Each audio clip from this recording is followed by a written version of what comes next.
KPK वाले तो 65 घंटे लड़ के आए थे, ये तो इनको 100 घंटों से ज्यादा हुए थे, क्योंकि बलूचिस्तान से निकले थे और बलूचिस्तान से निकल के जब ये आए थे तो इनको बहुत जगहों पे इनको मज़ामत का सामना करना पड़ा।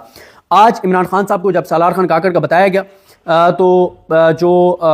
फैसल मलिक साहब हैं, अच्छा फैसल मलिक साहब के हवाले से मैं आपको एक चीज़ बता दूं, फैसल मलिक साहब एक बहुत ही ज़बरदस्त लाइक सिंसियर वकील हैं रावलपिंडी के, और ये बार के अहदेदार भी रहे हैं। फैसल मलिक साहब का तारुफ सोशल मीडिया पे ज़्यादा नहीं है, लेकिन जितना ज़बरदस्त वो और उनकी टीम काम कर रही है उनको बहुत ज़्यादा अप्रिशिएट किया जाना चाहिए। बहुत लाइक वकील हैं, बहुत सिंसियर वकील हैं। इमरान खान साहब के भी वकील हैं, GHQ हमला केस में इमरान खान साहब की नुमाइंदगी कर रहे हैं, और बहुत सारे केसेस में इमरान खान साहब की नुमाइंदगी कर रहे हैं। बहुत एक्टिव हैं, मीडिया के ऊपर उतने ज़्यादा नहीं आते, सोशल मीडिया पे इतने ज़्यादा नहीं आते, बल्कि मैं कहूँगा अपने सोशल मीडिया के दोस्तों को जो रावलपिंडी के हैं कि ज़रूर फैसल मलिक साहब का इंटरव्यू किया करें, उनसे बात किया करें, जितनी वो नुमाइंदगी कर रहे हैं उनका ज़रूर